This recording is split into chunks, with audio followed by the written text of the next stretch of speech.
예배하고 또 우리 마음을 드리며 또 주님을 만나기 원합니다. 또 이 한 주간 또 우리에게 평안한 그런 시간들을 허락하여 주시고 또 이 시간을 잊지 않고 또 이렇게 주님 앞에 나갑니다. 머리 숙인 또 주의 백성들 한 명 한 명을 기억하여 주셔서 복 주시고 그들의 영혼을 붙잡아 주시고 하나님의 거룩한 자녀로 삼아 주시고 또 하나님의 은혜 안에 그들에게 귀하게 세워져 나가도록 붙잡아 주옵소서.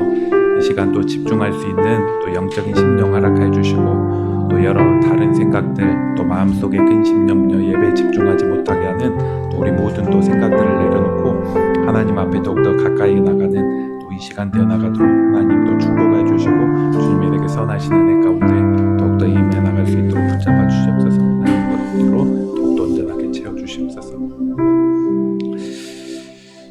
예, 우리 시간이 되었습니다. 우리 모두 기립하셔서 시작 찬양하시면서 10월 둘째 주 주일 예배 하나님께 드리겠습니다.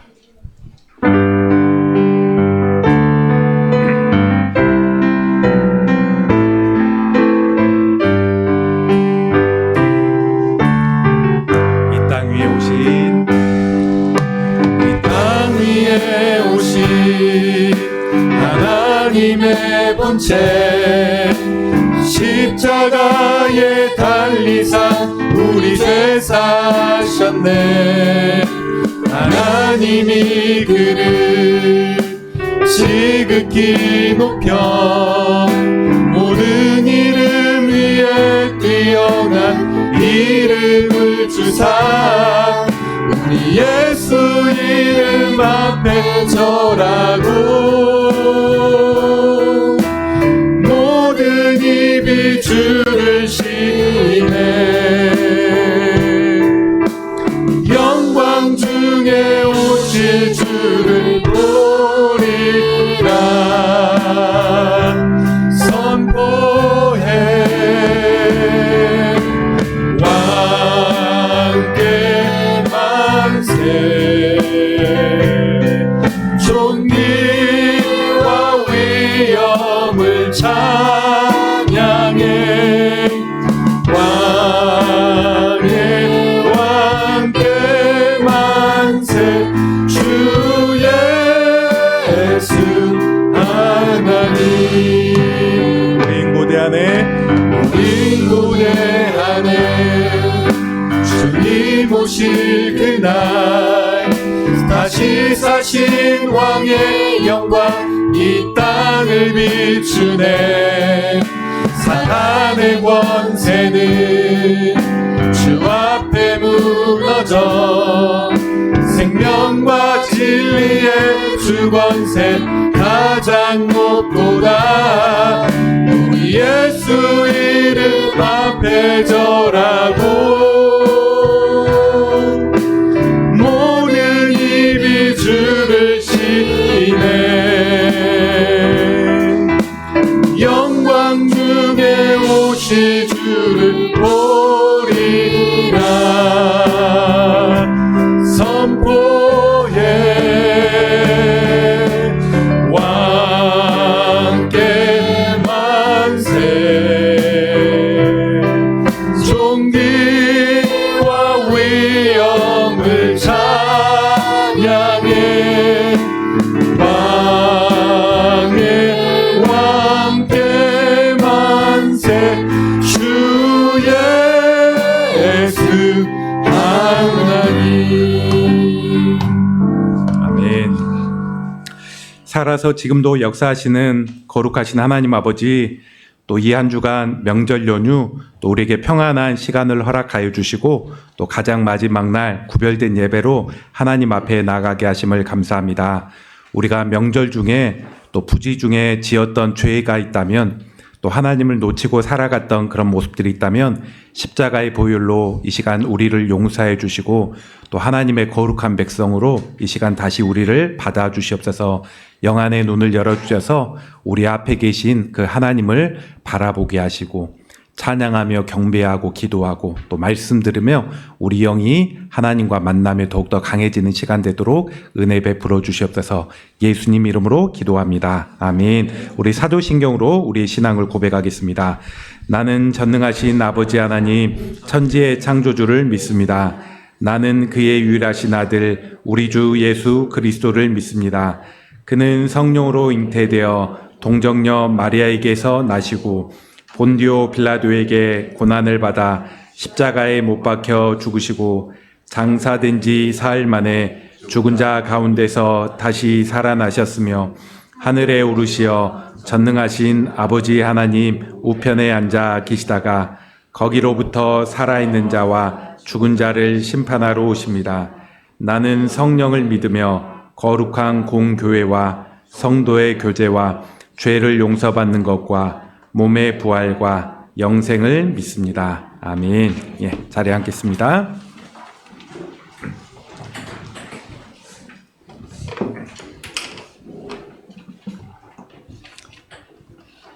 우리 이 시간 또 찬양하기 원합니다. 예전에 좀 많이 불렀던 내 안에 부어주셔서 우리 한번 이 찬양으로 또 하나님께 영광 돌리도록 하겠습니다.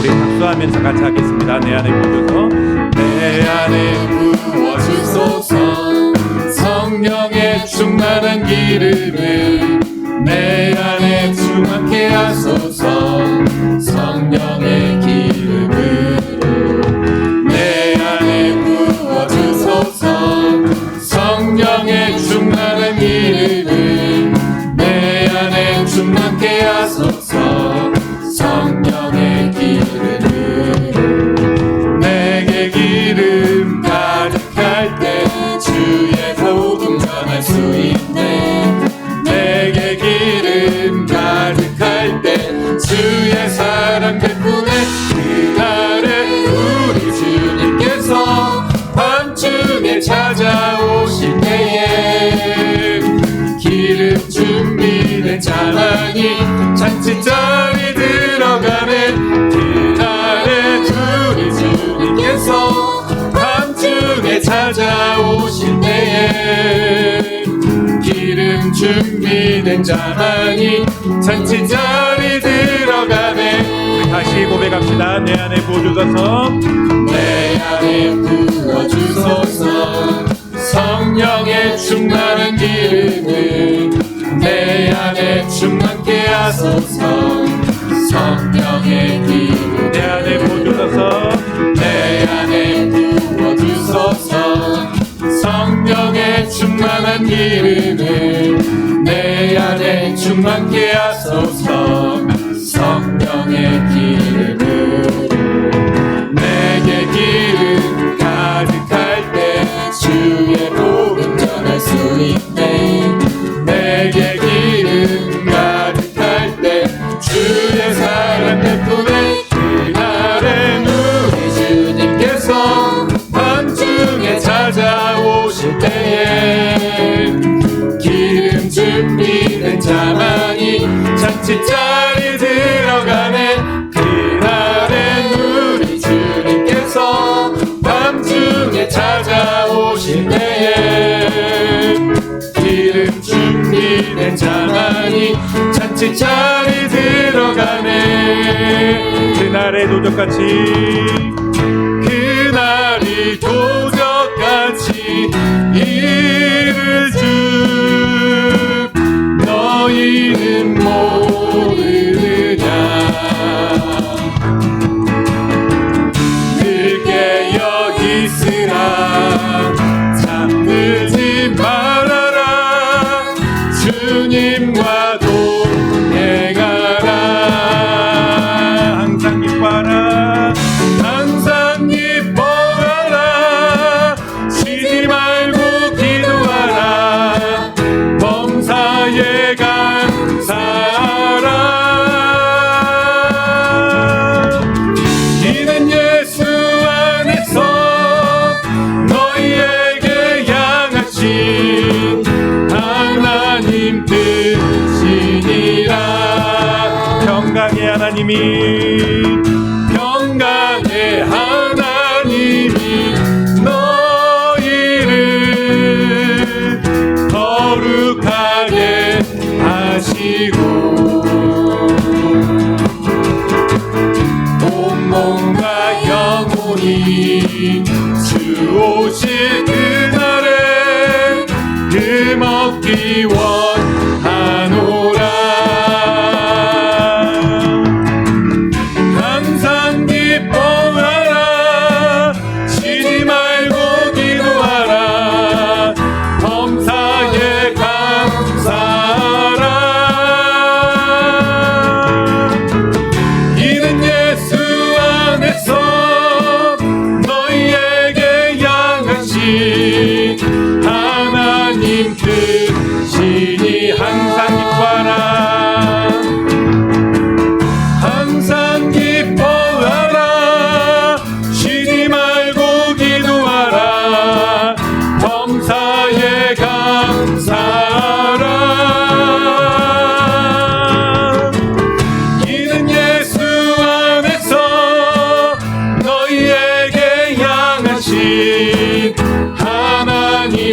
마지막으로 한 번 더 선포합시다. 항상 기뻐하라, 쉬지 말고 기도하라. 항상 기뻐하라, 쉬지 말고 기도하라, 범사에 감사하라. 이는 예수 안에서 너희에게 향하신 하나님 뜻이니라. 아멘. 우리가 말세를 점점 다가오면 다가올수록 우리가 어떻게 살아야 되는지 알려주는데, 이 찬양에서 이게 다 나와 있죠. 데살로후서 말씀에 항상 기뻐하라, 쉬지 말고 기도하고 범사에 감사하라. 이 말씀이 예수님 오심을 앞두고 우리에게 권면한 것인데, 또 이 한 주간도 그렇게 살기 원합니다. 우리 또 이어서 찬양합시다. 나의 모습, 나의 소유. 우리 가사 묵상하면서 함께 또 고백하겠습니다.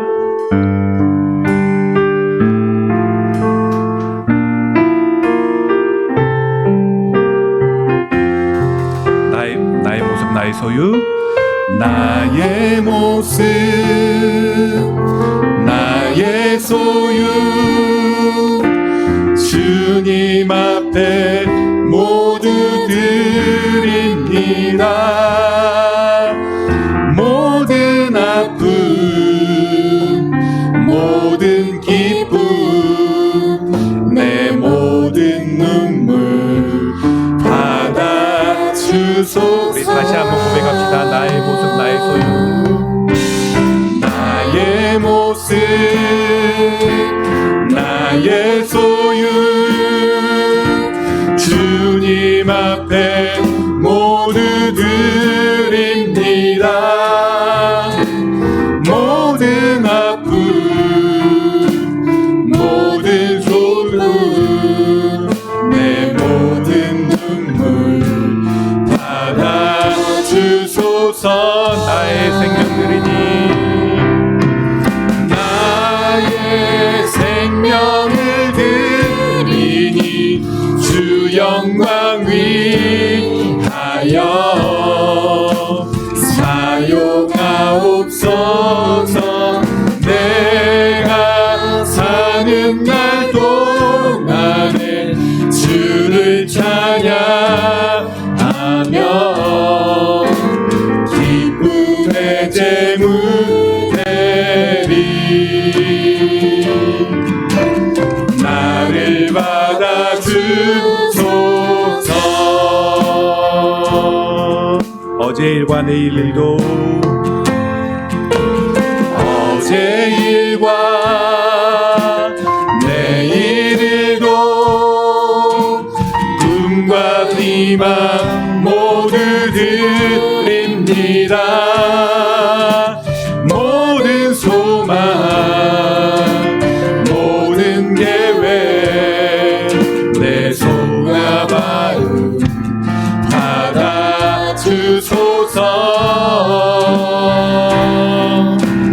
나의 생명을 드리니, 주 영광 위하여 사용하옵소서. 내가 사는 날 동안에 주를 찬양하며 기쁨의 제물 되리, 나를 받아주소서.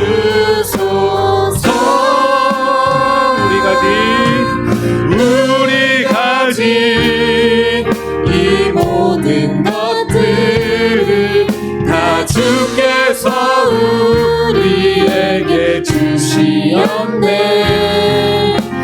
못 받게 드릴 것이 없으니 내 삶을 받아 주소서.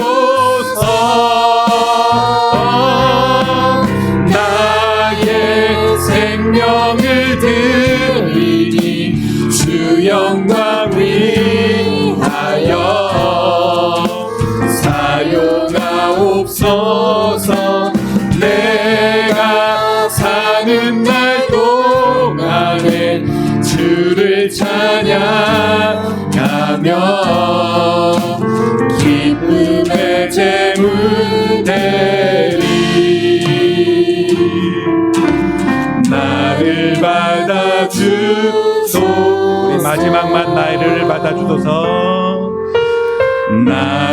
받아주. 우리 한 번만 더 고백합시다. 나를 받아주소서.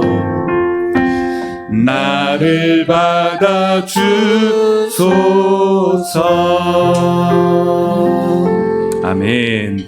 우리 마지막으로 우리 한 곡 더 찬양합시다. 우리 찬송가 속죄하신 구세주를 우리 한번 이 고백하겠습니다.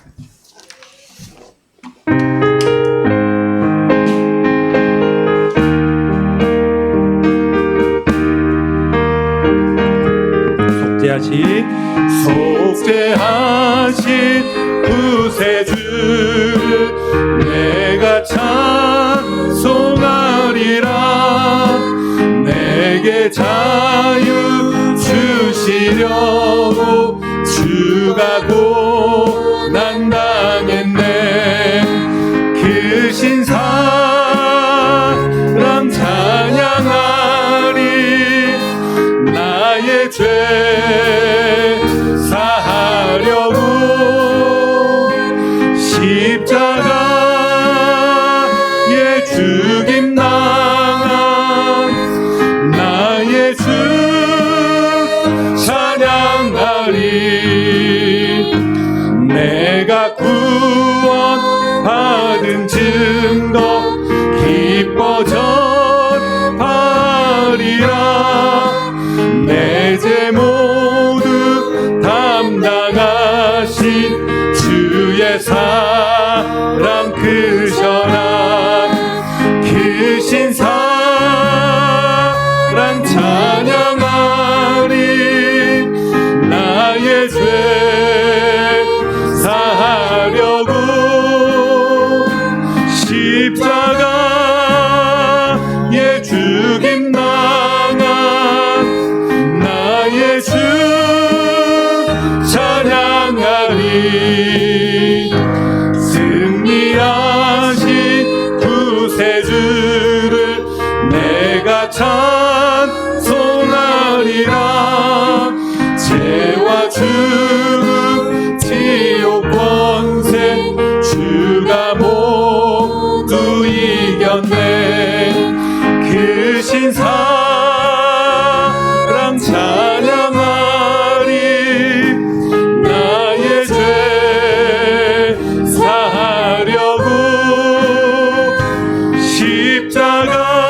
십자가에 죽임 당한 나의 주 찬양하리. 고마우신 구세주를 내가 찬송하리라. 죽음에서 생명으로 나를 인도하셨네. 그 신사랑 찬양하리. 나의 죄 사하려고 십자가에 죽임 당한 나의 주 찬양하리. 아멘.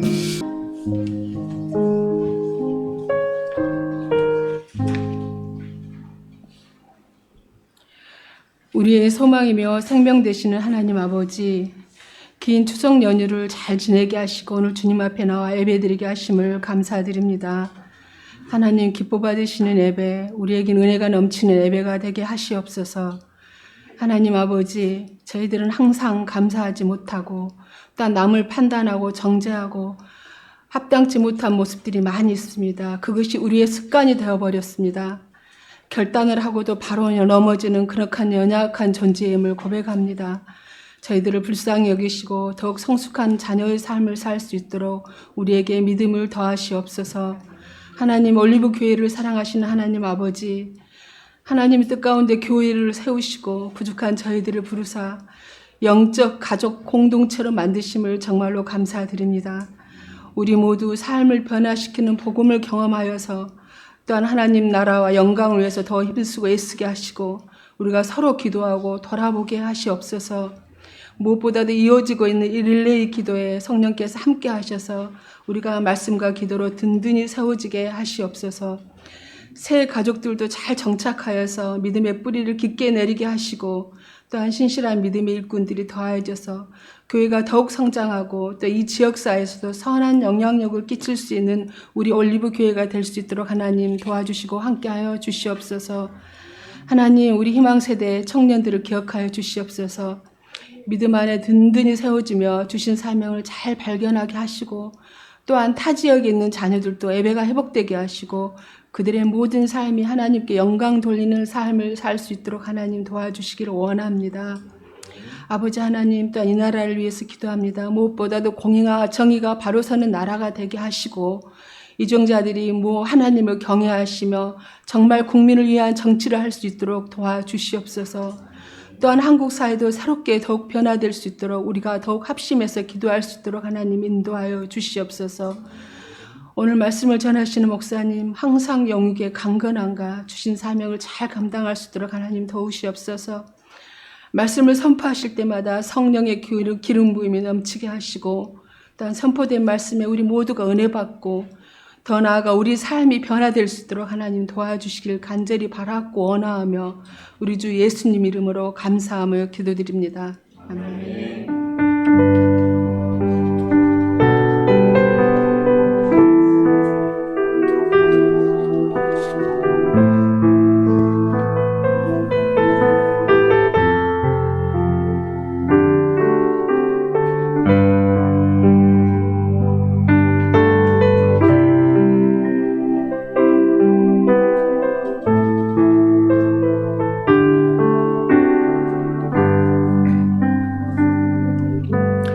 아멘. 감사합니다. 우리 주보 창구에서 교회 소식 몇 가지 보도록 하겠습니다.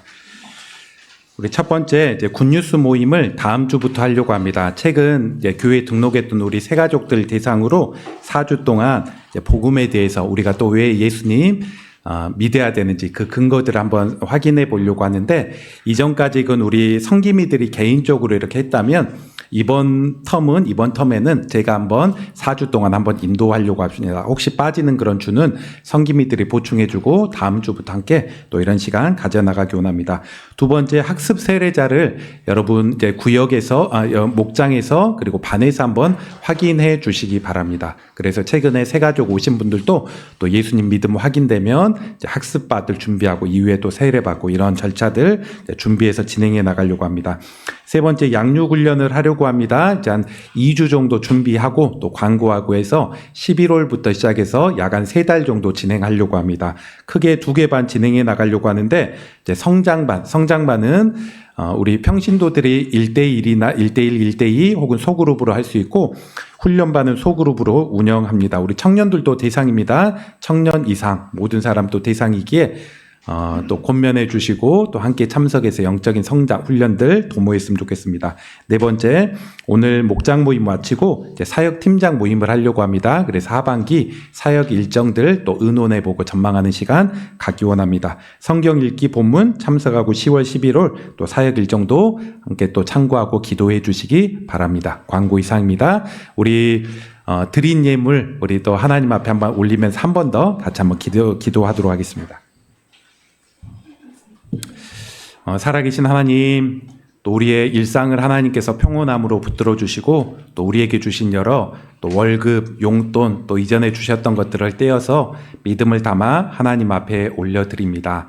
또 우리 성도들 이 땅을 살아가면서 건실한 삶을 살아갈 수 있는 삶의 형편과 지혜를 늘 허락하여 주시고 물질을 잘 볼 수 있는 지혜도 주시고 이를 하나님 앞에 효과적으로 사용할 수 있는 또 은혜와 지혜들도 더욱더 허락하여 주시옵소서.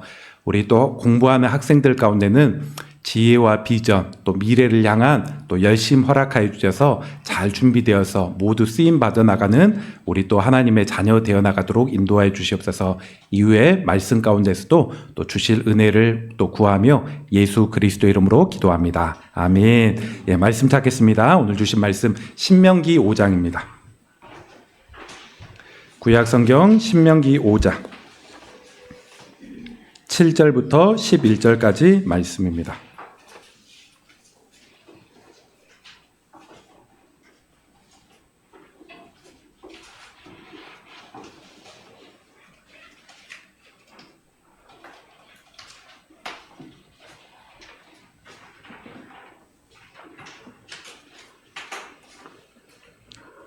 구약 신명기 5장 7절부터 11절까지 오늘 여은성 학생하고 같이 봉독해서 읽겠습니다.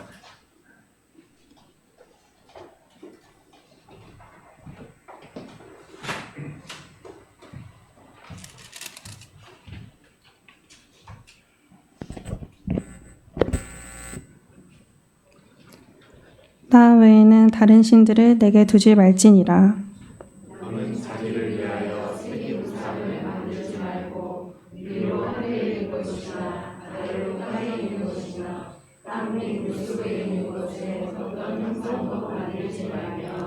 그것들에게 절하지 말며 그것들을 섬기지 말라. 나 내 하나님 여호와는 질투하는 하느님인즉 나를 미워하는 자의 죄를 갚되 아버지로부터 아들에게로 3, 4대까지 이르게 하거니와 나를 사랑하고 내 계명을 지키는 자에게는 천대까지 은혜를 베푸느니라. 너는 내 하나님 여호와의 이름을 망령되어 일컫지 말라. 나 여호와는 내 이름을 망령되이 일컫는 자를 죄 없는 줄로 인정하지 아니하리라. 아멘. 11절까지 보았습니다. 우리 좌우 앞뒤로 우리 인사하며 말씀 듣도록 하겠습니다. 잘 오셨습니다. 명절 잘 보내셨습니까? 은혜 받으시기 바랍니다.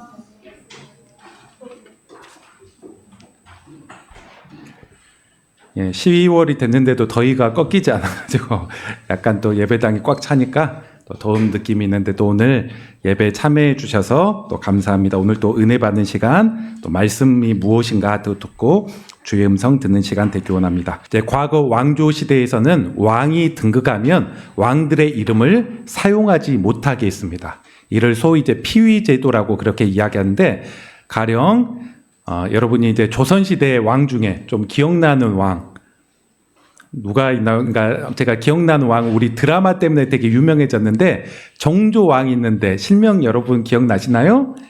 예, 이산이라고 이제 드라마 때문에 되게 유명하게 됐죠. 이산이라는 원래 본명이 있고, 또 왕이 돼서 정조라는 그런 이름으로 이렇게 했는데, 그가 왕이 되자마자 한 가지 바뀐 그런 것들이 있습니다. 뭐냐? 모든 공문서에는 그의 이름, 산자가 들어가는 한자, 산자가 들어가지 못하도록 다 이를 다 제거하였습니다. 그리고 굳이 이제 산이 매 산은 아니에요. 다른 그런 산자인데 이 산자가 한자로 어디 공문서나 이렇게 쓰여져야 된다면 다른 비슷한 그런 글자로 바뀌어가지고 쓰도록 모든 그런 문서로 쓰도록 그렇게 하였습니다. 그리고 누군가 이를 좀 착각하거나 잘 몰라가지고 왕의 이름인 산자를 넣었다면 심각한 일을 결례로 여기고 벌을 주는 그런 모습들이 있었습니다. 우리가 한번 이런 모습들을 생각해 본다. 왜 이런 제도, 왜 이런 모습들이 나타났을까요? 이는 비단 이산 그 정조 왕에게만 있지 않고 모든 왕에게도 공이 나타났던 그런 모습이기도 합니다. 왜 이런 문화가 있었을까요? 이는 왕에 대한 존중과 경외감의 표현이었을 것입니다. 누구든지 왕의 이름을 함부로 이레배에 올리지 못하고 또 글자나 문서로 쓰지 않는다. 이를 통해서 왕은 우리 보통 사람과 다른 지극히 높은 그런 존재이고 존중하고 경외해야 될 그런 대상이다. 이를 표현하기 위해서 그 이름을 함부로 쓰거나 언급하지 못하게 했다는 것입니다. 이처럼 이름이라는 것은 이런 특징을 가지고 있죠. 이름은 누군가를 호칭하고 부르는 것에만 끝나지 않습니다. 이름이 별명과는 다르죠. 별명은 누군가를 딱 부르고 끝나는 것들이라면 이름에는 어떤 사람을 향한 그런 인격이 담겨져 있습니다. 그래서 누군가 내 이름을 가지고 좀 장난한다든지 뭐 조롱조로 이야기한다면, 더 나아가서 우리가 우리 부모님의 어떤 이름을 들먹이면서 그 이름을 조롱조로 이야기한다면 우리는 되게 그 인격에 대한 그냥 호칭만 살짝 가지고 장난했을 뿐인데 우리는 되게 기분 나쁘게 여겨가고 좀 도전적인, 우리를 향해 되게 모욕적인 그런 언사라 이렇게 표현합니다. 이렇게 생각을 합니다. 이처럼 이름이라는 것은 누군가를 그냥 잠깐 부르는 그런 호칭에서 끝나지 않고 인격, 어떤 내용을 담고 있는 그런 표현이라는 것입니다. 우리가 이름의 이런 특징들을 한번 생각해 보면서 오늘 상계명의 내용을 보면 조금 더 우리가 감이 올 거라 생각합니다. 상계명 우리 11절 한 번만 더 11절만 같이 한번 읽어보겠습니다. 읽습니다. 시작.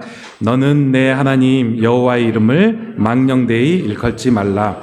나 내 이름을 망령되이 일컫는 자는 죄 없는 줄로 인정하지 아니하리라. 아멘. 자, 11절 마지막에 망령되이 함부로 일컫는 자는 죄 없다. 가볍게 하나님 넘어가지 않겠다. 이렇게 말씀하고 있는 것입니다. 이 명령이 오늘 설교를 들어보면 하나님의 이름을 가볍게 혹은 잘못되어 사용하는 것들이 얼마나 하나님이 크게 여기는지 우리는 오늘 또 배워야 될 것입니다. 그리고 이를 한번 돌아보면 우리가 그동안 하나님의 이름을 너무 또 가볍게 사용하고 이 상계명을 어기는 죄를 우리 생활 가운데 부지중에 행하는 것들이 꽤 많았구나. 그리고 어쩌면 우리가 잘 이 계명을 알지도 못해가지고 망령되 일컬지 마라. 망령됐다는 게 무슨 뜻이지? 이런 표현부터 잘 이해하기 어려워서 우리가 의미도 알지 못하고 부지중에 혹은 알면서도 또 어겨버리는 그런 모습들이 많이 있었습니다. 분명한 것은 하나님은 이 상계명을 어기는 것, 하나님의 이름을 훼손시키는 것들은 엄청 크게 여겨 나가신다는 것입니다. 가볍게 여기지 않습니다. 그리고 하나님 혹은 하나님의 이름을 멸시하는 자는 하나님께서 멸시하시겠다. 반면 사무엘상 2장에 보면 사무엘상 2장 30절에 보면 하나님은 또 이렇게도 말씀하십니다. 나를 존중히 여기는 자, 반대로 나를 존중히 여기고 내 이름을 존중히 여기는 자는 내가 그 사람을 존중히 여기겠다 이렇게 말씀합니다. 멸시하는 자는 내가 그를 경멸하리라. 그러면서 오늘 본문에서 우리는 한번 두 가지 내용으로 말씀을 한번 이해해 보려고 합니다. 그 첫 번째로 상계명의 의미, 바른 의미를 우리가 한번 먼저 생각해 볼 것이고, 두 번째 더 중요한 거, 우리 현대인들이 21세기의 이 상계명을 우리가 어떻게 지키고 어떻게 어기지 말아야 될지 이 두 가지 내용으로 또 말씀드리면서 주의 뜻, 하나님의 말씀이 무엇인지 생각해 보도록 하겠습니다. 첫 번째, 이 상계명의 참된 의미를 먼저 한번 생각해 보도록 하겠습니다. 자, 상계명 이렇게 얘기하고 있어요. 내 하나님 여호와의 이름을 망령되이 부르지 마라. 먼저 이렇게 표현합니다. 하나님 여호와의 이름이라는 그런 표현이 나타납니다. 하나님께서는 자신의 이름을 통해서 하나님이 어떤 분인가 이를 설명해 줄 때가 꽤나 많이 있었습니다. 우리 하나님 혹은 여호와라는 이름부터 한번 정리해 보죠. 하나님이라는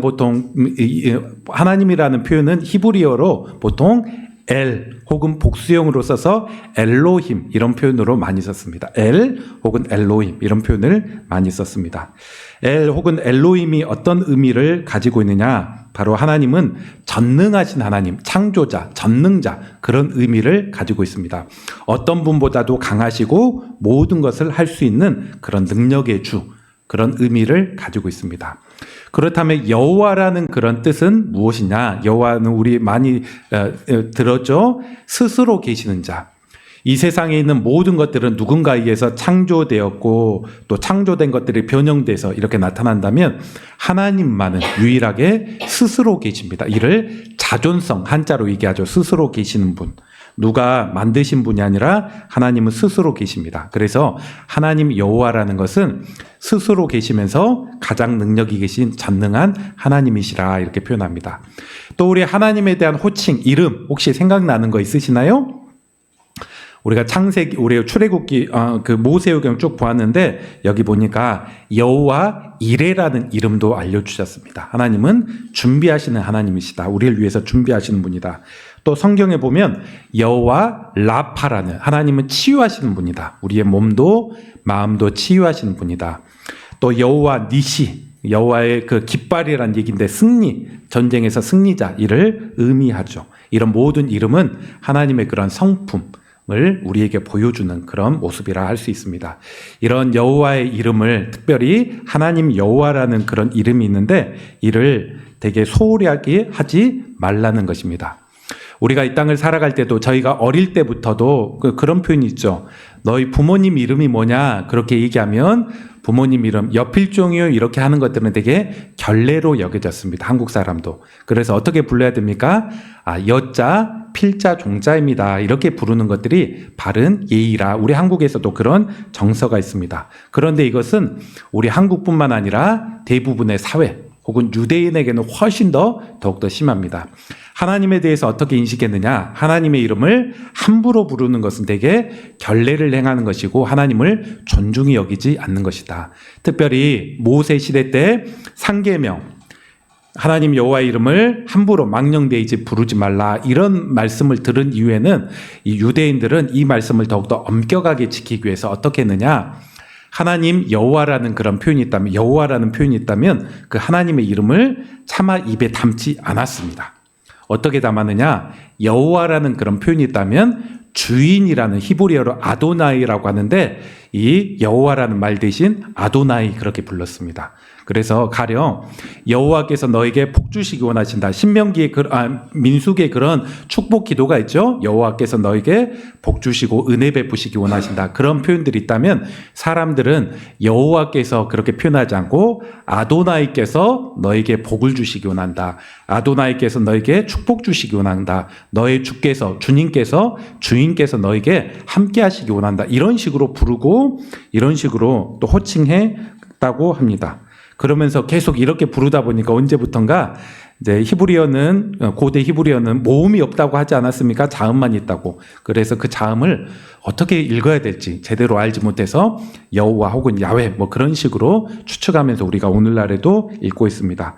우리가 이 모든 것들은 다 히브리인들이 여호와라는 이름을 높이고 또 3계명을 범하지 않기 위한 하나의 그런 또 방책 가운데 나타났던 그런 모습이기도 합니다. 그런데 우리가 3계명을 바르게 잘 알아야 될 게, 하나님의 이름을 함부로 부르지 않고 여호와라는 그런 호칭 대신 다른 이름을 표현하는 게 과연 3계명을 잘 지키는 건가? 그게 아니에요. 유대인들은 여호와라는 말도 부르지 않으면서 3계명을 지키려고 하는데 그 자체가 3계명을 잘 지키는 게 아닙니다. 오늘 3계명 다시 한번 보십시오. 뭐라고 표현합니까? 하나님 여호와의 이름을 망령되이 일컫지 말라. 망령되이라는 말은 히브리어로 샤훼 이런 어떤 표현인데 헛되이, 공허하게, 거짓되게 그런 의미를 가지고 있습니다. 즉 정리해 보면 여호와라는 그 이름을 거짓되게, 무익하게, 공허하고 헛되게 이런 식으로 사용하지 말라 이런 표현이라는 것입니다. 즉 하나님의 이름을, 여호와라는 이름을 너희 부르지 마 이런 표현이 아니라 우리는 어쩌면 불러야 될 때가 있고 하나님을 찾고 여호와라는 그런 표현들을 더 말해야 될 때가 있습니다. 때때로 우리가 맹세하고 선서를 해야 될 때가 있고 하나님은 그 하나님 이름 또 여호와라는 이름을 부르며 기도하고 찬양하고 높이는 것을 더욱더 기뻐하십니다. 3계명의 내용은 하나님 이름 사용하지 말라, 여호와라는 이름 사용하지 말라 그런 의미가 아니라 그 이름을 헛되이, 부정하게, 잘못되게 사용하지 말라 그런 의미를 가지고 있죠. 그리고 바르게 사용할 수 있다면 하나님의 이름은 더욱더 영광스러워지고 우리는 그분의 이름을 찬양하고 높이고 또 기도하며 구하는 그런 백성이 되어야 될 것입니다. 정리하자면 3계명은 하나님의 이름 또 여호와라는 이름을 경외감 없이 헛되이, 무익하게, 거짓되게 사용하지 말라는 그런 명령입니다. 그리고 만일 이렇게 사용하면 하나님은 그 죄를 가볍게 여기지 아니하리라 11절에 말씀합니다. 그리고 이 여호와 하나님이라는 이름은 비단 성부 하나님에게만 적용되는 게 아니죠. 성부 하나님은 물론이거니와 성자 예수님에게도, 성령 하나님에게도 공히 적용되는 그분들의 이름을 거짓되고 무익하고 함부로 또 사용하지 않도록 우리가 지켜나가는 게 바로 3계명의 내용이라고 할 수 있는 것입니다. 그러면 두 번째로 우리가 이 3계명의 내용을 오늘날 우리 일상 가운데 어떻게 한번 지켜야 되느냐. 크게 저는 4가지 영역들을 한번 적용해 보면서 여러분의 삶 또 여러분의 주변을 한번 돌아보시기 바랍니다. 구체적인 한번 4가지 영역들을 한번 이야기해 보도록 하겠습니다. 그 첫 번째, 우리는 3계명을 어떻게 지켜가냐면 하나님의 이름을 비방하거나 조롱하는 일을 하지 않고 욕되게 쓰지 않는 것입니다. 우리가 종종 미국의 영화나 드라마를 보면 하나님의 이름이 예수님의 이름이 종종 표현될 때가 있습니다. 등장하는 인물이 갑자기 뭐 지저스 이렇게 예수님의 영어 표현을 막 이야기하기도 하죠. 그런데 우리가 한번 돌아보면 이들이 화나가지고 예수님 찾는구나 그렇게 이해해서는 안 돼요. 이 지저스라는 그런 표현은 이제 영어에서 보면 어떤 말이냐, 우리식으로 좀 번역해 보면 뭐 제기랄, 뭐 빌어먹을 그런 어떤 화나는 그런 표현, 그럼 꼭 욕 비슷한 어떤 표현이 바로 지저스 그런 의미로 사용됩니다. 그리고 지저스란 말뿐만 아니라 영어로 보면 갓댐 이런 표현들이 종종 사용되죠. 갓댐, 갓댐 이런 표현들을 사용하는데 이 역시도 비슷한 그런 표현입니다. 뭔가 분노하거나 누구에 대해서 좀 비난적으로 얘기할 때 갓댐, 갓댐 하나님의 이름을 사용하면서 그런 식으로 표현하기도 합니다.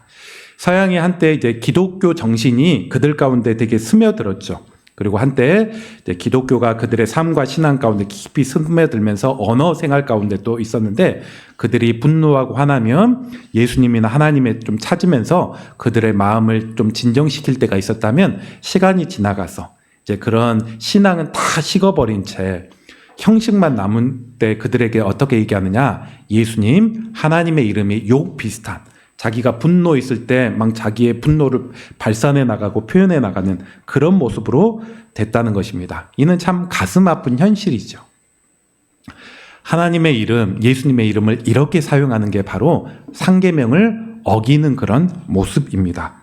우리는 이런 표현들 혹은 여러분들이 종종 뭐 외국에 있다면 이렇게 사용하는 사람들이 있다면 당연하게 여겨서는 안 될 것입니다. 이는 잘못됐고 또 어쩌면 우리가 좀 정중하게 관계가 이렇게 편하게 얘기할 수 있는 사람이라면 그런 표현은 난 크리스찬인데 좀 안 했으면 좋겠다. 그렇게 이야기할 수 있는 그런 지혜도 필요합니다. 그리고 이런 모습들은 다른 종교에도 자연스럽게 나타납니다. 가령 이슬람교에서 알라, 이슬람교의 하나님을 같이 이해하고 있죠. 이슬람교의 알라나 우리가 믿고 있는 하나님이나 유사한 그런 방식으로 이해하고 있는데 이슬람교에서 알라에 대해서 뭔가 비난적으로 조롱적으로 이야기하면 큰일 나죠. 뭔가 보이콧하고 항의하고 이런 일이 일어납니다. 불교에서도 마찬가지입니다. 석가나 뭐 자기가 믿고 있는 그런 신에 대해서 부정적으로 표현하고 좀 조롱적으로 그런 이름에 대해서 그렇게 이야기하면 되게 분노하고 경멸적으로 받아들여 나가는데 우리가 뭐 서양에서 그런 문화가 있다고 해서 이를 자연스럽고 당연하게 받아들여서는 안 될 것입니다. 만 왕의 왕이시고 만주의 주이신 그분의 이름이 훼손당하고 있다면 우리는 이를 안타깝게 여길 줄 알아야 되고 이와 구별되게 살아야 될 것입니다. 그리고 우리가 일상적인 표현들을 더 한번 돌아본다면 오 마이 갓 이런 표현들 우리 많이 하지 않습니까? 오 마이 갓 뭐 일이 있을 때 이 표현이 가만 보면 오 나의 하나님 이런 표현이잖아요. 오 나의 하나님 이런 표현입니다. 이 말은 물론 욕설이나 악의적인 그런 표현은 분명 아닙니다.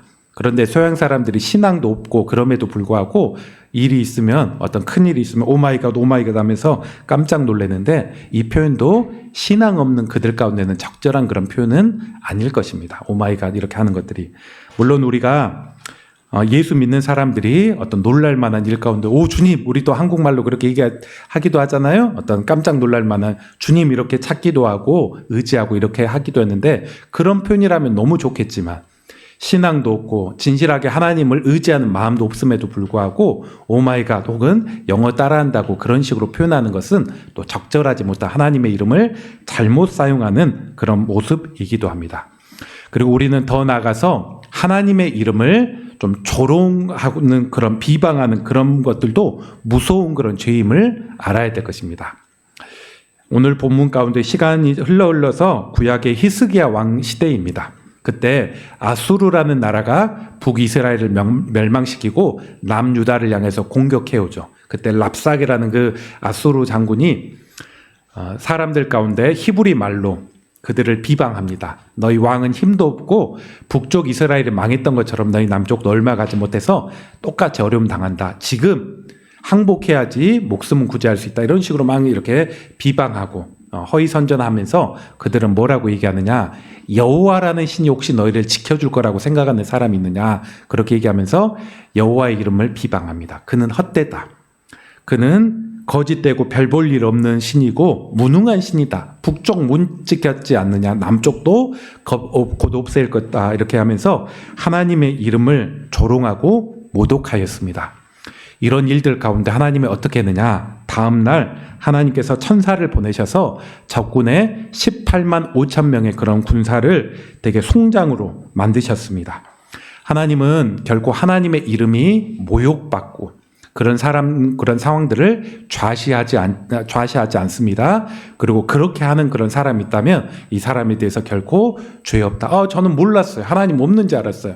그렇게 한다고 할지라도 결코 이런 죄를 가볍게 여기지 않습니다. 왜냐하면 하나님은 그분 자체는 어떤 분보다 우리식으로 표현하면 자존감이 높으시고 영광받기 원하시며 어떤 것보다도 사람과 비교할 수 없는 높은 그런 큰 그런 이름과 능력을 갖고 계시는 훼손되지 않게 하긴 그런 주님이시기 때문입니다. 이처럼 첫 번째 상계명을 지킨다는 것은 하나님의 이름을 비방하거나 조롱하거나 잘못된 그런 언어로 사용하지 않는 것, 이를 지켜나가는 게 상계명을 지켜나가는 것입니다. 두 번째, 우리는 이 상계명을 어떻게 지켜나가느냐?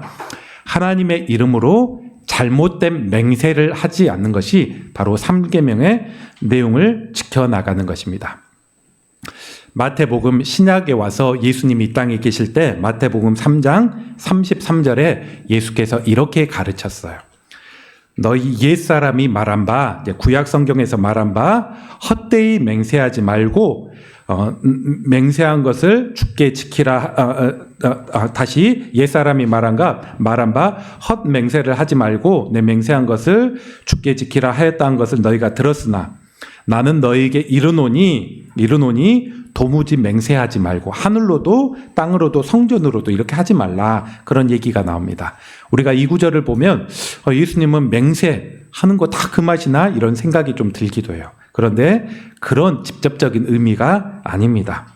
문자적으로 보면 맹세에 대해서 가급적 하지 마라 이렇게 들리지만, 하지만 예수님은 이 땅에 계실 때 스스로도 좀 맹세하신 적이 있으세요. 그리고 사도 바울이나 여러 성경의 그런 위인들이 좋은 본으로 맹세하는 그런 부분들이 부분적으로 나타납니다. 그러면 예수님이 왜 그때 헛되이 맹세하지 말라고 했는가? 당시 유대인, 특별히 경건한 그리스도인들을 어떻게 했느냐? 맹세를 좀 남발하였습니다. 쉽게 하고 남발하였습니다. 그리고 그들은 또 3계명을 어기지 않기 위해서 어떻게 했느냐? 하나님의 이름으로 맹세하지는 않지만 하나님의 성전의 이름으로 맹세합니다. 하나님이라는 표현을 쓰지 않았지만 하늘이라는 표현을 쓰면서 내가 하늘에 대고 혹은 땅에 대고 하나님의 만드신 땅에 대고 이런 식으로 살짝 피해 나가면서 자꾸 쉽게, 그리고 하나님 비슷한 것들, 간접적인 것들로 자꾸 맹세하려는 그런 모습들이 나타났습니다. 교묘하게 피해서. 이에 대해서 예수님은 맹세 남발하는 거, 또 하나님의 이름으로 3계명 피하기 위해서 하나님 이름은 쓰지 않았지만 간접적으로 그렇게 하는 거 하지 말라. 그냥 맞으면 맞다, 틀리면 틀리다, 이것들만 해도 충분하다, 그렇게 알려주고 있습니다. 우리는 이 맹세에 있어서 두 가지 잘못된 그런 맹세를 피해야 될 것입니다. 하나님의 이름을 사용하면서 잘못된 그런 맹세를 피해야 될 것입니다. 어떤 게 있느냐? 그 첫 번째는 우리의 주장을 관철시키기 위해서 하는 하나님 이름으로 하는 가벼운 그런 맹세들을 이야기합니다. 가령 우리가 어떤 말을 했어요? 잘 믿어주지 않습니다, 사람들이. 그럼 우리 어떻게 하나요? 이것들 관철시키기 위해서 더 세게 이야기하죠. 그러면서 더 나아가서 우리가 하나님 이름으로도 합니다. 하나님 이름으로 이거 맞다, 이런 식으로도 이야기하고 말하죠. 그러면서 하나님 이름도 걸고 내 신앙도 걸고. 그런데 바로 이것이 예수님께서 그렇게 하지 말라는 거예요. 누가 좀 덜 믿어주더라도 내 어떤 주장을 관철시키기 위해서 내 진실함을 증명하기 위해서 하나님 이름 굳이 빌려와가지고 말할 필요 없다. 이거 맞으면 맞다, 틀리면 틀리다. 안 믿어주면 어쩔 수 없고 그런 식으로만 이야기하라는 것입니다. 내 주장을, 내 의견을 관철시키기 위해서 그렇게 하지 말라. 그리고 두 번째, 잘못된 그런 것들은 더더욱 나아가서 내 죄와 과오를 덮기 위해서 하나님의 이름으로 맹세하는 것, 이거 더더욱 하지 말라. 사실이 아님에도 불구하고 위기를 모면하기 위해서, 내가 다른 사람에게 비난받지 않기 위해서 내가 맹세도 하고, 그리고 더 나아가서 하나님 이름으로 내가 이거 안 했다, 내가 신앙의 이름으로 이런 것들 안 했다, 이렇게 하지 말라는 것입니다. 하나님의 거룩한 이름을 내 죄와 허물의 방패막이로 잠깐 피하기 위한 그런 방책으로 사용하지 말라는 것입니다. 반면 하나님은 혹은 성경은 우리에게 바른 서약, 맹세, 특별히 하나님 이름으로 사약할 것도 요구하고 있습니다. 우리 근거 하나만 살펴볼까요? 우리 신명기서 지금 5장 봤는데 6장 한번 봅시다. 6장 우리 13절 한번 근거 한번 확인해 봅시다. 신명기 6장 13절.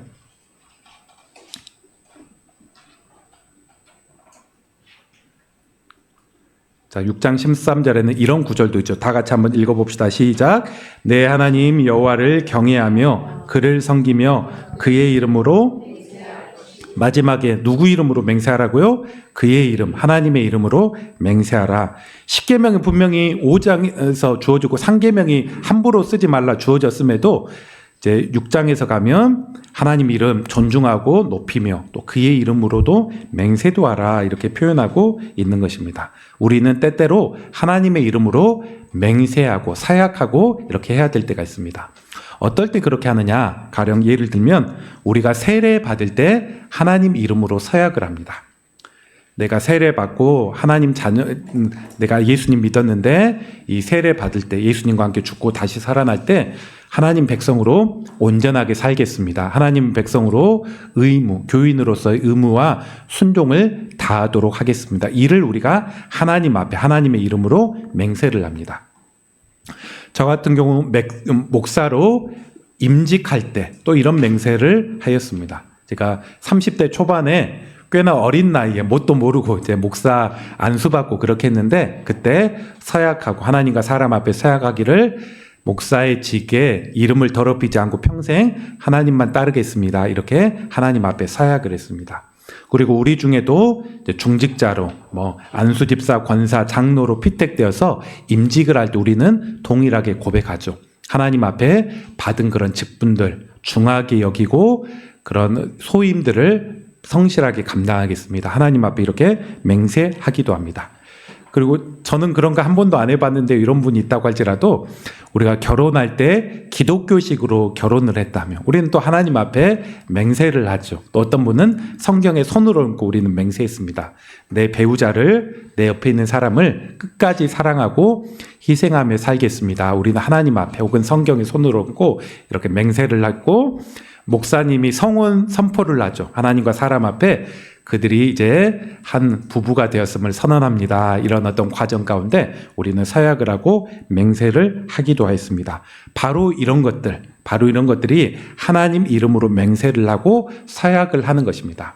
이런 것들을 바람직하는 거예요. 하나님 앞에, 그의 이름 앞에 맹세를 하고 이를 끝까지 최선을 다해서 지키겠습니다. 우리는 이런 또 각오로 맹세를 하며 지킬 줄 알아야 될 것입니다. 우리가 이런 맹세, 서약 이런 얘기를 하면 우리가 한 가지 더 또 이와 함께 또 생각해 볼 수 있는 그런 내용이 있습니다. 그것은 우리가 알게 모르게 기독교 예식을 행해 나가면서 상계명을 어겨버릴 수도 있다는 것입니다. 무슨 말인가? 우리가 이제 기독교 예식을 하다 보면 그 중간중간에 의미도 별로 생각하지 않고 아멘 아멘 저도 지키겠습니다. 하나님 이름으로 맹세해버립니다. 이렇게 별 고민도 없이 아멘 아멘 해버릴 때가 있습니다. 그리고 더 나아가서 지킬 마음도 없고 지킬 자신도 없음에도 불구하고 하나님 이름으로 맹세합니다. 회중의 한 사람으로 그렇게 맹세해버릴 때가 있습니다. 그런데 이런 것들 역시도 크게 본다면 상계명을 어겨버리는 내용입니다. 지킬 어떤 각오도 다지지 않았으면서 또 어겨버릴 수 있는 그런 어떤 가능성도 많이 있으면서 지킬 마음도 별로 없으면서 하나님 이름으로 내가 회중의 한 사람, 나뿐만 아니라 다 이렇게 한다고 그렇게 맹세하는 것은 하나님의 이름을 또 더럽히는 그런 하나의 모습입니다. 여러분 중에 세례와 입교를 받지 않는 그런 분이 있다면 우리가 또 얼마 이후에 또 몇 달 이후에 그런 것들을 할 것인데 이거 쉽게 할 것이 아닙니다. 내가 하나님만 평생 믿고 살겠습니다. 또 교인으로 의무를 하나님 앞에 다하겠습니다. 그렇게 아멘 아멘 한다면 내가 이것들 정말 지키겠다. 상계명 하나님 이름 어기지 않고 살겠다. 그런 모습들이 필요한 것입니다. 혹 또 우리가 내가 이것들 어겨버렸구나. 이런 맹세 쉽게 해서 어겨버렸구나. 이런 것들이 있다면 우리가 하나님 앞에 진실되게 회개해 나갈 때 하나님께서 우리 죄를 가볍게 여기지 않겠다 이렇게 얘기했는데 그런 무서운 어떤 죄 가운데 또 하나님 어떤 징계를 피해 나가는 그런 내용일 줄 믿습니다. 이처럼 두 번째 우리가 하나님의 이름으로 헛되이 좀 맹세하고 사약하고 그렇게 하지 않는 것들 바른 또 하나님의 이름으로 맹세하고 사약했다면 최선을 다해서 이를 지켜나가는 것들이 바로 3계명을 지키는 두 번째 모습입니다. 세 번째 모습 또 어떤 것들이 있는가? 우리가 하나님의 이름, 예수님, 성령님의 이름을 믿음과 신뢰 없이 주문처럼 사용하는 것을 경계해야 될 것입니다. 우리가 앞선 두 가지 내용은 명백히 죄라면, 분명 하나님의 이름을 헛되이 사용한 거잖아요. 명백히 죄라면 이 세 번째는 우리가 의식하지 않는다면 이런 죄를 쉽게 범할 수 있습니다. 가령 이제 사도행전 19장에 보면 이제 사도 바울이 사역을 하면서 바울에게 되게 이적이 나타났죠. 많은 병자들이 치유되고 심지어 사도 바울이 일하면서 입고 있는 그런 앞치마 같은 것들 갖고 가서 누구에게 딱 얹으니까 그가 치유되기도 하는 그런 어떤 능력들이 나타나기도 하였습니다. 그때 그 주변에 있었던 스게와라는 그런 제사장이 있는데 그들의 7 아들이 있었습니다. 7명의 아들. 그러니까 유대인이었고 뭔가 신앙적인 배경이 있는 그런 사람이었죠. 이런 사람이 갑자기 귀신 들린 자를 만나게 되었습니다. 그때 그 아들들이 어떻게 얘기했느냐? 사도 바울처럼 그렇게 얘기합니다. 내가 바울이 전파하는 예수님을 의지하면서 전한다. 귀신아 떠나가라. 예수님 이름으로 떠나가라. 그런 식으로 귀신 들린 자에게 명령을 하였습니다. 그런데 그 결과가 어떠했느냐? 귀신 떠나갔을까요? 바울처럼 뭔가 회복이 되었을까요? 그렇지 않았습니다. 귀신이 비웃으면서 그렇게 얘기합니다. 너가 지금 언급했던 그 안에 귀신 들린 사람 안에 귀신이 이야기하기를 너가 지금 언급했던 예수도 내가 알고 그 능력 있는 그 사역자 바울도 내가 아는데 너는 누구냐 하면서 오히려 그를 꽉 이렇게 안아버렸습니다. 너무 두렵죠. 귀신 들린 자가 자기에게 달려드니까 그를 막 이렇게 몸싸움을 하고 끝까지 자기의 옷을 붙드니까 입고 있는 옷마저도 벗어버리고 벌거벗은 그런 상태로 도망가 버리는 그런 일이 일어났습니다. 한번 생각해 보십시오. 이 스게와의 아들들은 뭐가 잘못됐습니까? 분명 그들 역시도 귀신 쫓으려고 했고 사도 바울처럼 그렇게 비슷하게 얘기했는데 그들은 뭐가 문제였고 왜 오히려 귀신들이 도망가는 게 아니라 이들에게 달려들었습니까? 그들에게 큰 문제점 하나가 있는데 방금 얘기했던 예수님의 이름으로 뭔가 선포도 하고 기도도 했지만 예수님을 향한 참된 믿음, 인격적인 신뢰 없이 마치 마술에서 주문처럼 수리수리 마술이 이렇게 하는 것처럼 바울이 그렇게 하더라. 그런 비슷한 모습으로 표현하더라. 이런 것들 생각해서 비슷하게 말은 했는데 예수님 하나님에 대한 신뢰 없이 그렇게 하다 보니까 오히려 쫓아내지 않고 너 누구냐 하면서 오히려 달라드는 그런 일들이 일어나게 되었습니다. 우리가 이 땅을 살면서 스게와의 아들과 같지는 않더라도 우리에게도 이 비슷한 그런 오류가 일어날 수 있습니다. 예수 이름을 제대로 신뢰도 하지 않으면서 옛날에 목사님들 보니까 이렇게 하더라. 하나님의 능력에 대한 의뢰와 신뢰함도 없으면서 종교적인 그런 습관으로 어떤 표현도 할 수 있고 어떤 내용도 할 수 있습니다. 그리고 우리가 어쩌면 찬양과 예배가 되게 또 그런 장이 될 수 있습니다. 기도가 끝난 다음 우리가 예수 이름을 받들어 의지해서 기도합니다. 이렇게 표현하는데 실제로는 예수님 이름도 별로 의지하지 않고 그냥 이렇게 떠벅떠벅 이렇게 해나간다면 그게 뭐 엄격하게 완전 잘못되고 죄다 뭐 이거는 아니지만 우리가 그런 모습들도 한편으로 생각할 수 있는 그런 부분이라 생각합니다. 찬양 중에 예수님 높이는 것 물론 우리가 앞에 가사에 따라 또 따라하기도 하고 고백도 하지만 거기에 하나님의 이름 또 예수님의 그런 존중함들이 약한 채 한다면 이게 완전히 심각한 죄라 이렇게 할 수는 없지만 또 우리가 한번 개선하고 온전하게 해야 될 그런 부분들 이런 모습들이 있는 걸로 우리가 보입니다. 이처럼 우리가 예수 이름 하나님의 이름을 사용한다면 주문처럼 습관처럼 그런 것들이 아니라 신뢰와 믿음 가운데 그의 이름을 사용할 줄 알아야 될 것입니다. 그럴 때 진정으로 그의 이름의 능력이 나타나고 하나님의 이름이 높임받는 것입니다. 마지막 네 번째로 생각할 수 있는 부분 또 우리가 어떻게 실천해야 되냐 바르지 못한 삶으로 하나님의 이름이 모욕받지 않도록 우리는 살아가는 게 바로 3계명을 지키는 그런 내용입니다. 우리는 지금까지 첫 번째, 두 번째, 세 번째는 주로 말로 인해서 하나님의 이름이 좀 업신받지 않도록 그런 내용을 보았다면 네 번째 내용은 말뿐만 아니라 행동을 통해서 우리의 삶을 통해서 하나님의 이름이 더럽혀지지 않도록 우리는 순종해야 될 것들이 있음을 생각하게 됩니다. 성경 우리 마지막으로 한 구절만 한번 찾아봅시다. 로마서 2장 우리 로마서 2장 24절 한번 봅시다. 로마서 2장 24절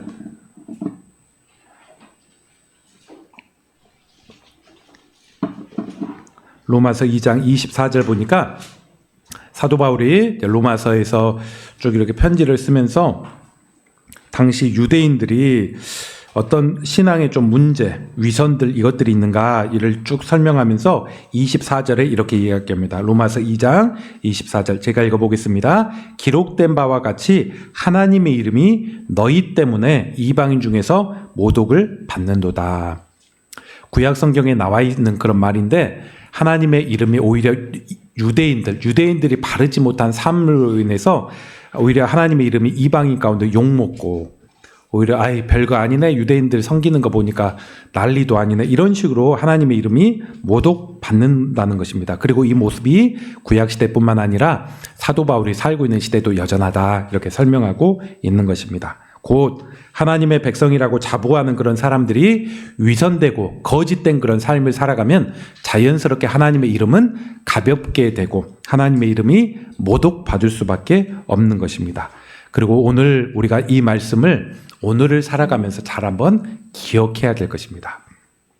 오늘날 교회와 또 신자들 향해서 하나님에 대해서 호의적이지 않는 많은 그런 상황들이 있습니다. 물론 어떤 경우는 오해도 있을 수 있고 침소봉대처럼 침인데 봉처럼 크게 확대 해석돼서 그런 내용도 분명 있기도 합니다. 그런데 또 어떤 경우든 치명적인 어떤 그리스도인들의 위선 또 거짓된 가운데 나타나는 그런 모습들도 또 포함되어 있음을 부인할 수 없습니다. 최근에도 보니까 어떤 뉴스에 보니까 기독교 조찬 기도회 회장 되시는 분이 뭐 자기 사위를 위해서 뭐 뇌물을 줬네 이런 것들이 드러나서 참 부끄러운 그런 행동이죠.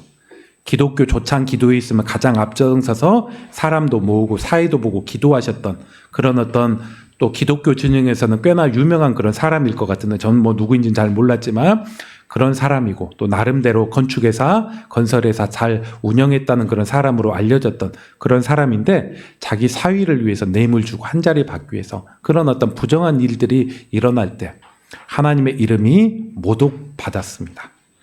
때때로 목회자들과 또 교회 중직자들의 은혜롭지 못하고 비윤리적인 삶이 세상 혹은 뉴스 가운데 나타날 때 하나님의 이름은 모독받을 수밖에 없을 것입니다.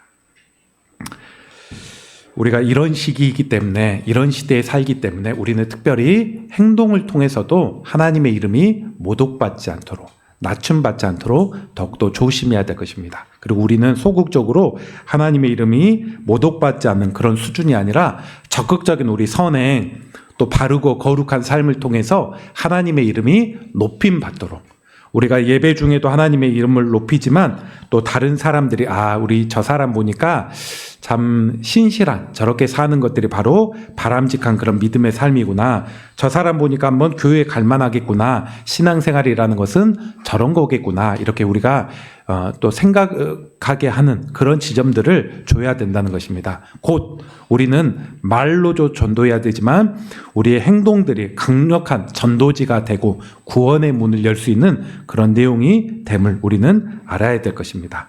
그런 삶을 여러분들이 더 고민하시고 한번 살아가시기 바랍니다. 우리는 상계명을 지키는 게 비단 하나님 이름 욕먹지 않는 그런 정도가 아니라 더 나아가서 하나님 이름이 높아지고 교회의 어떤 영광이 더욱더 나타나고 이렇게 적극적으로 실천해 나가는 그런 믿음의 사람이 되어야 될 것입니다. 오늘 한번 말씀을 정리해 보겠습니다. 제가 몇 년 전에 이런 뉴스를 보았습니다. 한 탈북 단체가 북한에서 이렇게 탈북했던 그런 사람들이 만든 단체가 북한을 향해서 전단지 만들어서 하늘의 바람을 이용해서 이렇게 그 북한의 전단지를 쭉 이렇게 살포하는 그런 일이 있었습니다. 그때 북한 정권이나 북한 뉴스에서 격양된 반응을 보였어요. 되게 많이 비난하고 욕하고 더 나아가서 남북 공동, 연락, 통화가 가능한 그런 사무소가 있는데 이것을 폭파시키는 그런 일이 일어났습니다. 그들이 왜 그렇게 했느냐? 이유는 한 가지였습니다. 북한에서 가장 존엄한 이름, 그 김정은이라는 존엄한 이름을 훼손하고 또 그림을 되게 그림에서 훼손하고 이름을 훼손하고 그런 내용으로 우리의 어떤 존엄자들을 모욕했다는 것입니다. 그러면서 북한에서 격양되고 할 수 있는 많은 그런 조치들을 행해 나간 것을 보게 됩니다. 우리가 한번 이렇게 세상에 있는 그런 지도자 역시도, 물론 그 사회는 폐쇄적인 사회이니까 더더욱 그렇지만 우리가 그런 모습들을 보면서 우리의 하나님은 어떤 모습이냐. 우리 하나님은 사람이 아니죠. 만왕의 왕이고 가장 높으신 그런 주가 되십니다. 그 가장 높은 그런 존엄한 존재가 모독당하고 있는데도 모독당한 것을 참지 못하는 북한의 모습을 보면서도 우리는 성부, 성자, 성령 그 삼위 하나님의 이름이 우리에게 어떤 식으로 우리가 기억하고 있는지, 우리에게는 어떤 존엄한 이름으로 좀 생각되고 있는지를 돌아볼 수 있을 것입니다. 그러면서 하나님의 이름이 헛되게 혹은 거짓되게 잘못되게 사용하는 것들을 가슴 아프게 여기고, 혹은 내가 그런 실수와 죄를 범하지 않도록 더욱더 경각심을 갖는 그런 모습이 필요하다는 것입니다. 우리는 한번 오늘 말씀을 통해서 한번 또 선한 한번 결심을 한번 해봅시다. 하나님, 이 세상이 아무리 뒤집어지고 그렇다고 할지라도 하나님의 이름을 비방하거나 욕되게 하는 그런 표현들을 우리가 쓰지도 않을 뿐만 아니라 가볍게 여겨가지 않겠습니다. 하나님의 이름으로 헛되게 맹세하지 않고 서약한 것들이 있다면 최선을 다해 지켜나가겠습니다. 믿음과 신뢰로 하나님의 이름을 사용하겠습니다. 그리고 무엇보다도 하나님의 이름이 어떤 내 악하고 잘못된 생활로 비방받지 않도록 더욱더 깨어있고 반대적인 그런 삶을 살아가도록 하겠습니다. 우리가 한번 이런 결단을 하기 원합니다. 이런 백성들 가운데 하나님은 너가 내 이름을 높이는구나, 존중하는구나 하면서 우리를 더욱더 존귀하게 여기실 것이고 존귀히 여기고 은혜 베푸실 것입니다. 이런 믿음으로 살아가는 우리 주의 백성 되기를 주의 이름으로 축원합니다. 우리 이 시간 같이 한번 기도하도록 하겠습니다. 바로 우리가 기도할게요. 우리 한번 기도하도록 하겠습니다. 오늘 한 1, 2분 정도 오늘 한번 말씀 한번 돌아보도록 합시다. 내게 주신 주의 음성, 오늘 하나님께서 생미하게 하시는 또 주의 음성이 무엇인지 한번 또 돌아보고, 하나님 제가 연약하지만 믿음 가운데 살아갈 수 있는 은혜를 허락하여 주시옵소서. 우리 한번 잠시 1, 2분 정도 오늘 말씀 기억하면서 순종하는 기도로 나아가도록 합시다. 기도하겠습니다. 좋으신 하나님, 또 이 시간 이렇게 우리가 기도하며 주님 앞에 나아갑니다. 은혜를 구해 나갑니다. 하나님, 우리 하나님의 이름, 여호와라는 이름, 또 예수 그리스도의 이름, 또 성령 하나님의 이름은 가장 존귀하고 높으신 그 이름임을 고백합니다. 그리고 우리가 부지 중에 혹은 알지 못해서 또 상계명을 깨버리고 어겨버린 적들이 또 많이 있고, 또 이 세상이 그렇게 살아가는 그런 세상 가운데 있음을 고백합니다. 이 세상 가운데 우리가 더욱더 구별되게 살아갈 수 있도록 은혜 베풀어 주시고, 저 역시도 하나님을 더욱더 존귀히 여기고, 하나님 또 제 삶으로 입술로 또 예배를 통해서 또 우리 성도들과 함께 더욱더 높이고 더욱더 지켜나가는 하나님 그런 내용 되어 나갈 수 있도록 붙잡아 주시옵소서. 오늘 또 선포했던 그런 말씀이 제 안에 더욱더 잘 또 기억된 바 되도록 하시고, 또 실천되어 나가도록 하시고, 또 이런 모습을 통해서 지켜나가도록, 또 이렇게 제 삶 가운데도 이렇게 다짐합니다. 주님을 높이고 경배하고 말과 입술로 또 행동으로 하나님 높이는 그런 삶을 살기 다짐하오니 하나님 더욱더 은혜를 베풀어 주시옵소서. 믿음 가운데 살도록 붙잡아 주시옵소서. 참 좋으신 하나님 아버지, 또 오늘 상계명의 말씀을 들으면서 우리가 과거에는 별로 의식하지 않고 살았지만 하나님의 이름이 얼마나 존귀하고 또 헛되이 잘못되이 쓰임받지 않아야 될 것을, 또 그럴 때 하나님이 심각하게 여기신 것들을 오늘 우리가 기억하게 되었습니다. 하나님의 마음을 우리가 바로 알게 하시고, 우리가 이 땅을 살아가면서 말과 행위로 하나님을 더럽히지 않도록 더욱더 나아가서 하나님의 이름을 더욱더 존귀케 나가는 우리 하나님 백성 되어 나가도록, 이 한 주 되어 나가도록 은혜 베풀어 주시옵소서. 예수님 이름으로 기도합니다. 아멘. 아멘. 또 그렇게 살아갈 힘을 주실 줄 믿습니다. 우리 이 시간 다 기립하셔서 파송 찬양하시고 축도함으로 예배 마치겠습니다.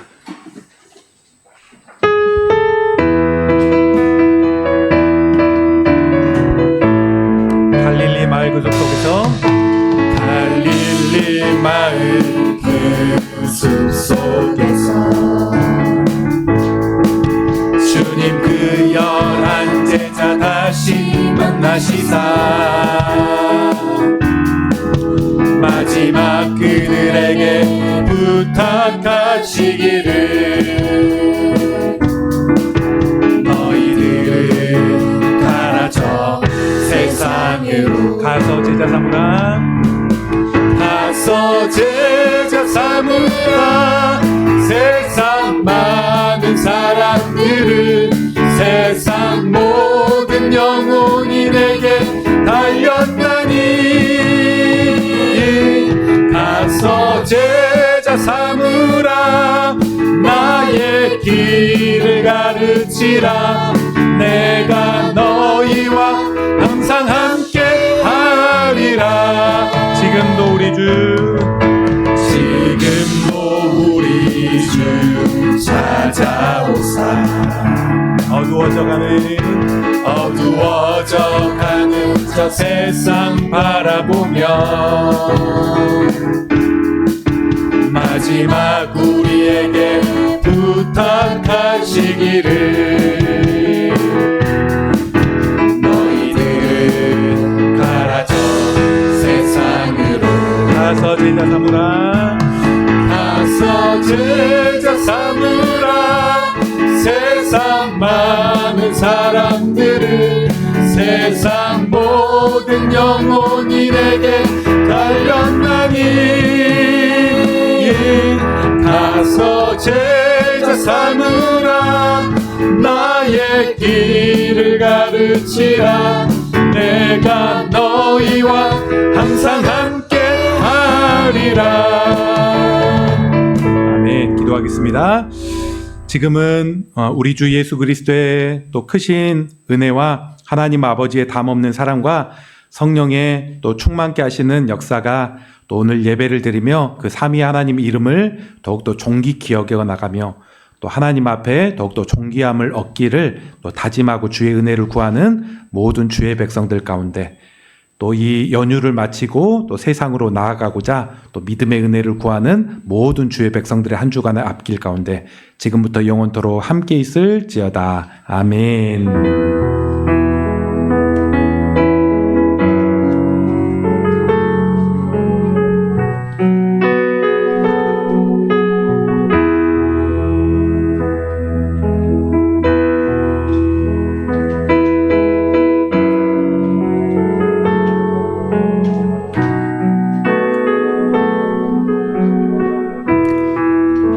아멘. 우리 자리에 잠깐만 한번 앉겠습니다. 우리 새로운 얼굴 잠깐 한번 좀 소개하겠습니다. 우리가